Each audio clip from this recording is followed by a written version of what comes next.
Okay, it's only 9 a.m. I've downed 2 Diet Cokes. You guys ready to go a different direction today? It's an interesting experience to be human. I mean, right now it's interesting to be me because last week I had 4 teeth removed, 4 molars. And if I sound like I have a little bit of a lisp during this podcast, I just might, because I'm trying to heal from that and talk and live and eat only with my front teeth. I'm at a place in life right now where I really crave things that are real.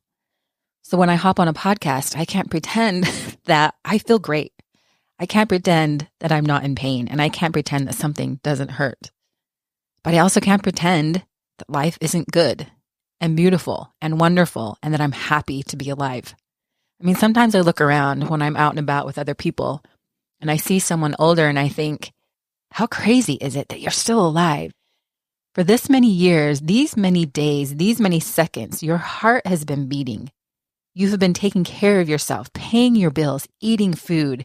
Your body has been disposing of waste, and it is still alive. And here you stand, living your life, and I'm living my life. How's it going for you? What is it like to live your life? How do you feel? Do you feel good? Do you feel better than I do? Worse than I do? What do you think about yourself? What is propelling you forward? What motivates you? What causes you to take the actions that you take, to say the things that you say, do the things that you do, to wear the things that you wear? What causes someone to make the choices that they make? What propels someone to start a business, to take their own path, to pave their own way? Sometimes I wonder, am I brave? Have I lived my best life? Have I faced my challenges? Have I done the hard things? Am I doing amazingly or am I failing?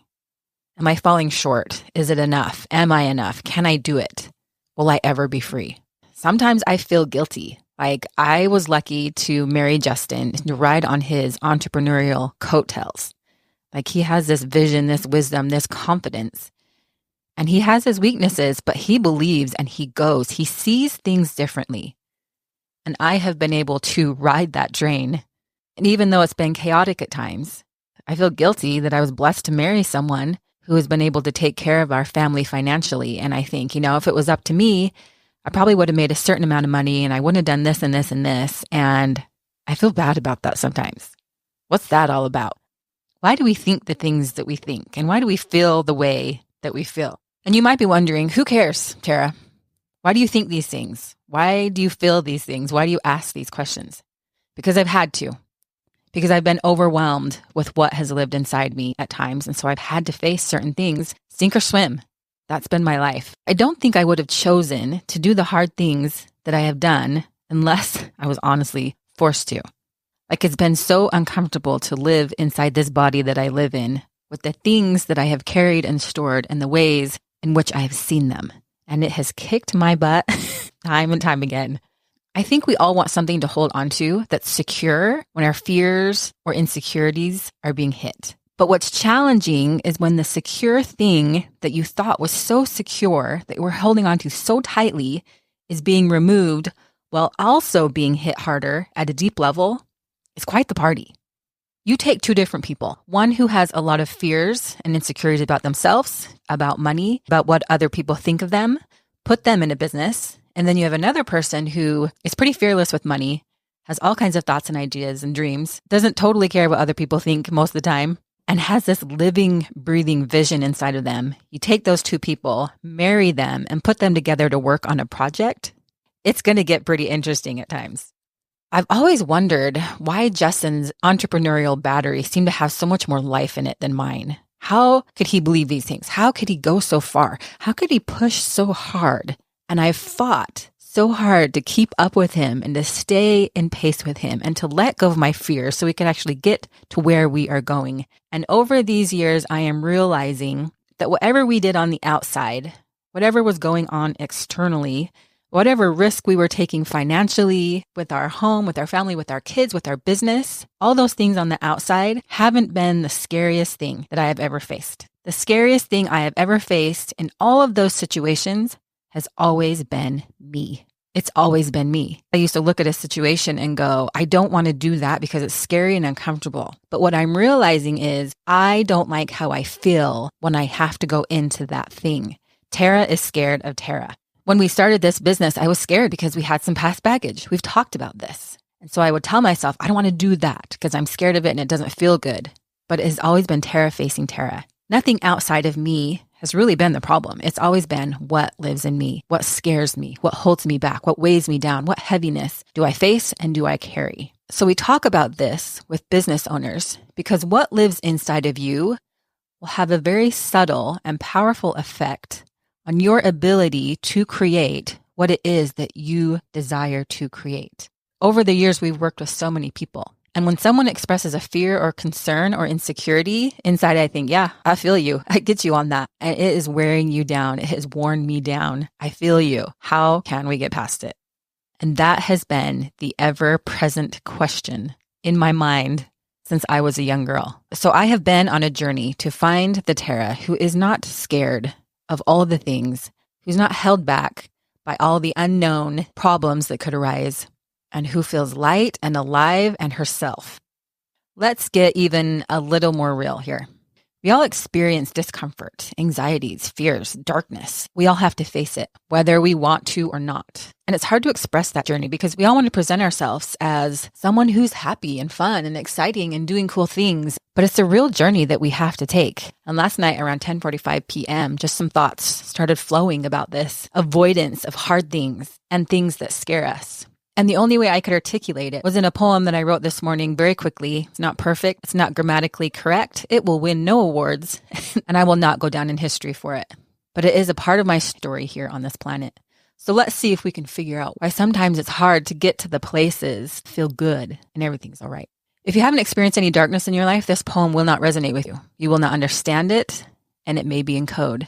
It helps me to understand, like, why is it so hard for me to get to these simple dreams? Other people are doing it. I see so many people online in my world around me achieving these simple things that I have had to fight so hard internally to hold on to. So here we go. The knocker at the door. I never wanted the darkness to come in. It knocked and knocked and knocked at my door, and I kept it at bay until it forced its way in. It left its mark on all the walls, in all the rooms. It dimmed the lights and tainted every carpeted hall. And then the bringer of darkness left, only for a moment, but never his mark. In he came and out he went, darker each time he left these doors. Am I the only one the darkness visits? Am I the only one so deep and so dark? It must be so, for everyone shines and moves with ease. But not me in this dirty house and darkened walls. I must hide these deeds, these dirty spaces. I must hide it all from everyone's faces. Paint and color and distraction will do. I've got this now. Easy transition. But time just exposed the painted, seeping, oozing walls, covered by the darkness that never slept, always oozing. I've kicked you out so many times, yet still you come back, unannounced and so uninvited, haunting me with your lies of who I was, what it meant, and what was done. Years of painting and covering walls, hands worn down from scraping immovable stains that do not speak. The heaviness of fears from listening to the whispered lies and the terrible stories, haunted by what was and is still now knocking at the door, forcing itself in. Where is the knocker with the light? When will the darkness go away? Who knows how to wash these walls and turn back on the lights? Who can see the mess inside when the outside looks so pretty? The hedges are trimmed, the flowers at bloom. But who knows what lurks inside the door that always knocks? Who will make it past the gate? Who will see inside the windows? Who will knock at the door that always knocks? Who will open the beautiful doors to what really waits inside? No one, not even the one who opens the doors, not for many years. She builds and builds a higher home, one that buries the darkness deep inside, one that never opens the door of the doors that always knocks, buried deeper and deeper until the door is forgotten. That is until the day the house was built too high, on hopes and dreams that avoided the knocking. In an instant it all came tumbling down, unable to hold itself up with the crooked doors and the eerie movement from deep below. Falling down so far, now face to face with the door that was closed so long ago. What is this door, and why are you here? I never built you. Get out of my sight. But to no avail. It's anchored so deep. How can we hide this error of deed? Where are my pretty walls and my wise voices? Who will remove this horrible door? Someone remove this from me now. It's not mine. But no one came, and as I moved away, a chain and a handcuff kept me in this station. Where is the knocker with the light? Will someone open this door with me? Who is the keeper of this lock? How can you run away from a home you cannot leave? Who will open the door and fight this darkness? No one. Only she can open the door and walk inside. Others wait outside the broken walls and broken spaces. Will she ever come back out? Is written on their faces. Only she can open the door that always knocks and use the key that she now unlocks. She steps inside and there she goes, to the place she hoped time would erase. But she's here now and nothing's gone. It's only deeper, forgotten, and disgraced. Days and nights and days she wanders the dark and polluted halls. Where is the door that lets her out? Where are the windows that bring in the light? Nowhere, just her in the darkness. She enters the first room. It's dark and stinks of decay. She stands for a while. How does one get rid of the hiding darkness? How does one wash away the forever growing, moving tar? Will she die of rotten decay? Will every hair burn away? Will her mind withstand the sight? Will her heart be plagued with despair? Will anyone still be waiting outside for the girl that never comes out? So she goes about the house, looking and thinking and feeling and moving.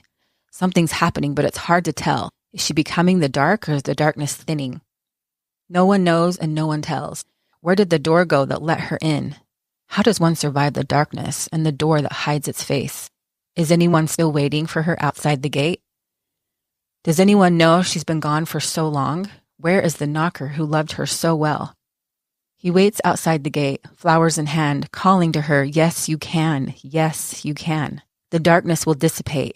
Keep going, Tara. I see you in there. I know your soul. Remove the darkness from so long ago. The world out here is good and bright. You'll see it soon. You'll end the endless night. A pull, a movement, a fresh breeze from outside. So quick, so small, but big enough to keep her moving. I can push through the darkened doors and the airless halls. I can see past the windowless space where life and joy lived so long ago. Who will bring life to the deadened halls and the darkened rooms? Who will bring life to the soulless soul? Someone, please, come save me now. Someone, please take my sickened soul. Someone, please do the work now needed. Someone, please remove me from this chamber of lost sound. Someone, please come breathe the airless air. Someone, please do something, anything, please. No one comes and no one can, for she must stand up to the deed. Look at the things she cannot bear. Face the facts that do not care. Feel the things no one wants to feel. Who will save the deadened girl? Who will carry the burdens she now bears?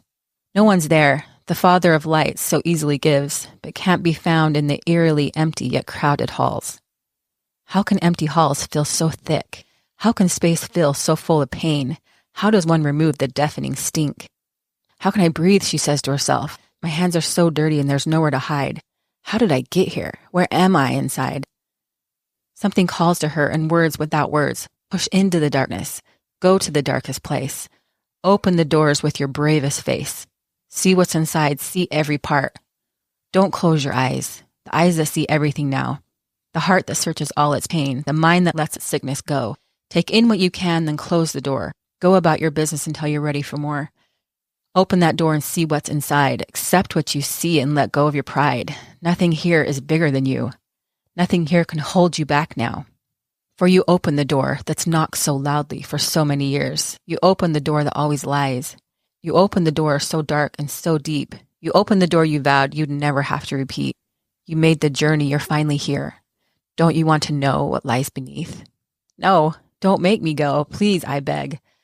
God, go into it for me. Kill the monster that lives in the deep. Hell awaits the door that never stops knocking.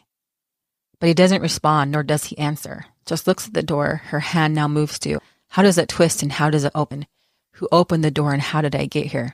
Who is that little girl that I see? And where did that light come from? Held tightly by the bringer of lights. Has he been here holding her for so long? How did the darkness not eat her up? Who has fed her this many years? Who has held her these many nights? Who has shielded her from the darkness pressing in so close? Take her hand now. Something pulls her in. Ask her how her heart has been. Who is she and where has she been? How did she survive these many years in a tiny room with no air to breathe and no light to let in? She pulls her hand from crouched position with every step an aging transition. She comes close and we become one, no longer divided by the thing kept hidden. Where's my mother, my father, my friend? Where have I been so long in this prison? Who are you and how are we? So much to feel in this long division. What if we became one and we set ourselves free? What if we felt everything our eyes did not want to see? You are me and I am you. Together now, maybe we are strong enough to move all the way through. I found you now. I'm here and I'm strong. I can walk us through this hell, not heaven. So we take one step from the dark old core, only to find our foot deeply cut from the floor. The pain, the fear, the oozing blood, nothing can stop us now from the paralyzing and heavy prison. Does anyone care? Can anyone stop the bleeding? Will I die finally now from the steps I've taken? We're in too far to get the help needed. A voice whispers, it doesn't matter. Get out of your prison. Lose all the blood, this life, this body. Where you are going, no earthly torment will bother. Let it all go. Let go of the fear. Lose all the blood. Let go of every last breath, and soon you will live in the bloodless, breathless place called heaven. The light is close. The door out is now coming. Keep pressing forward. No cut too big. No wound too serious. Your mind will trick you in this bleeding prison. Don't listen. Don't feed it. Just keep moving forward. Your heart will break, but the life from the breathless heaven will call you in. Let go of it all, Tara. Let go of your prison. You will not die. You will only live. You can be free in this darkened prison. The knives they gouge, the glass it cuts, the sinking floor is pulling you in. It almost has you fully overtaken. Your bloody hand and your frightened mind reach out to the one who can bring in heaven. Help me now, I can't do it alone. Bring out your light and welcome in heaven. He stands there waiting and waiting even more. Let go, Tara, don't fight so hard. Fall through the hole in the darkness around you. Let it all encompass you now and just let go. As you fall straight through, you'll be falling to heaven. Trust me now, don't take my hand. Let go, be free, and fall to heaven. How long will I fall? How far will I go? I don't know yet, as I'm still falling.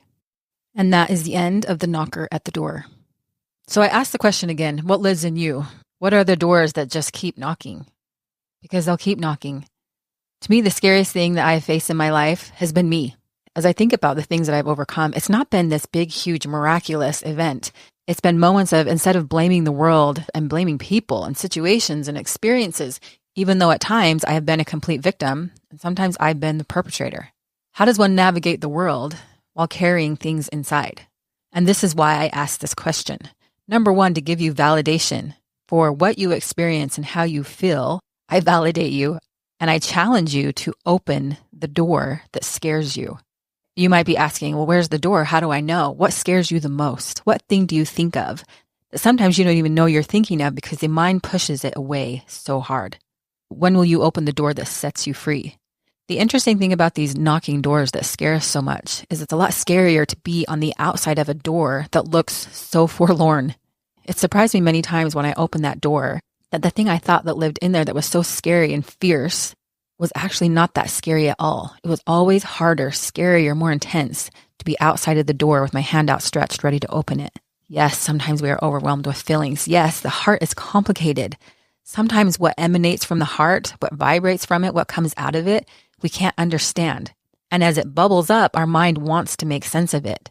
It creates stories, concocts situations. We talk and we talk and we talk in our mind, trying to make sense of what our heart wants to evolve and learn and understand from living a life as human beings.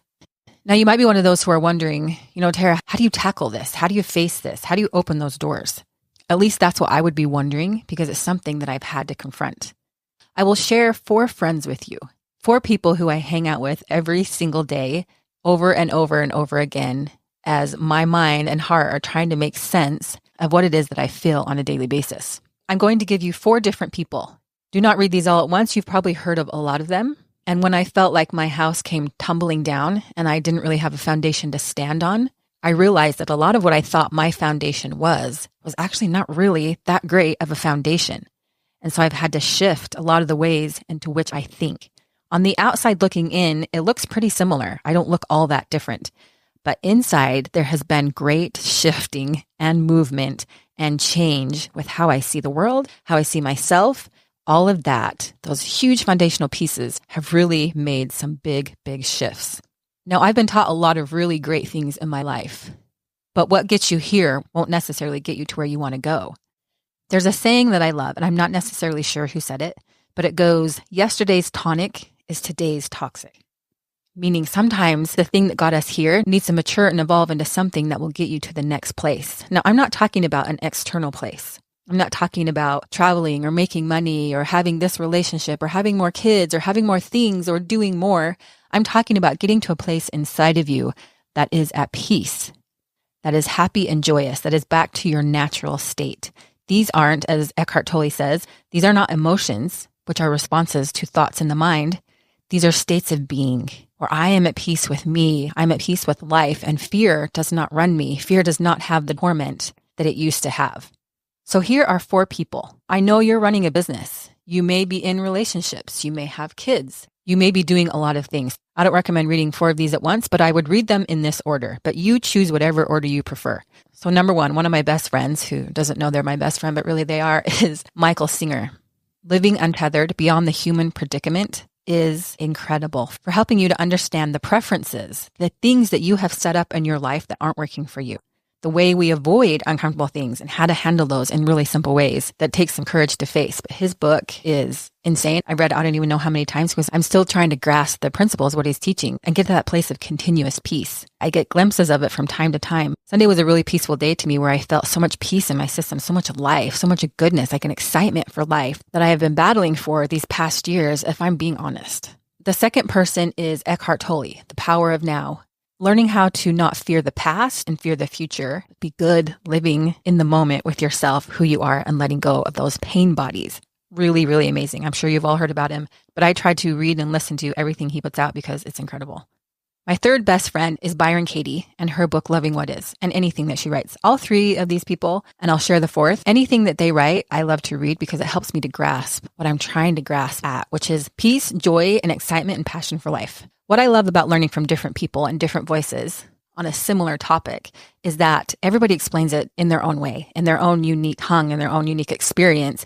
It helps me to get a better idea, to get deeper with it, to where I can grasp it and understand it and make sense of it in my life. So my last best friend is Thomas Keating. He actually passed away not too long ago, and he was, I believe, a Catholic monk, but he talks about the human condition, the predicament that we're in, this personal life that we build up that betrays us at some point and goes, hey, what I've created has some good to it, but it's not working. And in fact, I feel like it's betraying me at this point. How do I deal with that? How do I unravel that? How do I get back to the core of who I am? How do I feel good being me? And I would start with his book, Open Heart, Open Mind. Now, you don't have to take any of these recommendations. You don't have to take any of these books, and you don't have to do them in any of the order I recommended. These have just been some huge, huge eye-openers to me to allow me to actually go and open those doors that have scared me for so long. You know, we watched a movie last night, and it was a story about some beautiful human beings who had a lot of talent, a lot of potential. You could just see the goodness in them, but who were blinded by the pain, and you can just see the work it was doing on them. You know, I wonder sometimes, would any of us have any addictions if we weren't carrying around pain? What would it be like if you didn't carry around pain? What if you didn't see life through that filter? What if that was not the lens that you made every choice through? What could a person do, achieve? How much good could they put into this world? How much love could course through their system out into the world? I don't know, because I haven't lived there. I've had glimpses of love that comes through, and it's so overwhelming. One of my absolute favorite emotions in life is to have love coming through. There is something so giving, so fulfilling, so big. It comes through and it just makes you want to express yourself in all the best ways. Now, I have been spending some time in the opposite, in the breaking down of things and things coming out that don't feel good when they're coming out. That's where I've been spending some time. So I get moments of peace, moments where I just feel overwhelmed by love and peace and goodness and the possibilities of what life can bring. And then I go back in to grab more of the darkness that lives there so I can be fully free. That is my hope and dream for myself. That is my hope and dream for my husband, for my children, for every human being that walks this earth. What would it be like if you didn't carry around the pain, the stories, the thoughts, the emotions, the baggage that has held us back for so long? Are you willing to turn and take a look at that and go, who am I? What's in there? What am I willing to face? It's always you facing you. And if it's you facing you, that's great news because you can't control the world. You can't control other people. You can't control what's even happening out there most of the time. As Michael Singer talks about, it took 13.8 billion years to get this earth and this planet in its current state, to have this current moment right now where I'm alive, talking to you, and you're alive, and your heart is beating, and you are doing things and living your life. What is that like for you? Do you like it? Do you enjoy it? Do you feel free? It has been sink or swim. And I'm actually grateful for that because I would have avoided all of it. There's no way I would have walked into these things that scare me, these hard emotions, these situations that pull me down. There's no way, but I have. and I'm glad, and I'm setting myself free each day. I believe. I don't totally know. I don't know if everything that I'm doing is exactly right or where I should be or what I should say or how I should put my next step forward. But I guess that's what faith is. Faith in life, faith in the good, belief that life is good and beautiful. That if I'm trying my best to stop pretending like something on the outside will fix what's going on in the inside, then maybe, just maybe, if I'm brave enough to face whatever lives in there, if I tell myself, whatever lives in there, let's go. I want to see you. I want to see it all. I want to be free. At some point, I will be. I'll be honest, I'm not in a fully free state. I am uncomfortable a good portion of the time. I feel like I travel this time machine back into my history, constantly knocking at the door and opening it and seeing this younger version of myself saying, I'm not okay right now. I'm not okay with what's happening. And I take that version of myself and say, okay, we're old enough now. We're strong enough now. We're mature enough now. We don't totally know what we're doing, but we're willing to figure it out. We're willing to fall flat on our face. We're willing to overcome, to achieve this inner peace and freedom that ironically isn't necessarily achieved. It's only the best word I can have for it now because I haven't fully grasped all of it. But I would love to find out. So I will live my life day by day. I will wake up each morning and study and learn and try to find what lives in me and what can be set free. I will go out and take care of my kids, run my business, exercise, pay my bills, travel, explore, talk to people, work life out, believing that each day I live a little more honestly with where I struggle, but also what's great about me. At some point, that subconscious and that conscious mind will merge and be one, and I will be at peace with who I am, the journey I have traveled, and the possibilities of what the future will bring. I'm ready for that, and if you made it all the way through this podcast, I believe you are too. If you're a brave soul who started your own business or who is just living life, I commend you. The principles of setting yourself free are simple in action. They don't look very hard. They don't sound very hard. But the hardest part about it is that you have to let go of your fears. You have to let go of the things you've set your heart so intently on that you can't let go. And that scares us. But what scares us more is that if we don't let go, what will we have in the end? So take in each day. Celebrate that you're alive. Face yourself and also soak in the good. Soak in the beauty. Go out there and have some fun. Set yourself free. Share your life, share your story, be honest. Honest with the things you're struggling with, honest with the beautiful things that live inside of you and that are manifesting every single day you take yourself on. So Millionaire University, thanks for taking a bit of a different direction with me today. Thanks for being brave. I love you all. And remember, it's just you facing you and you can set yourself free.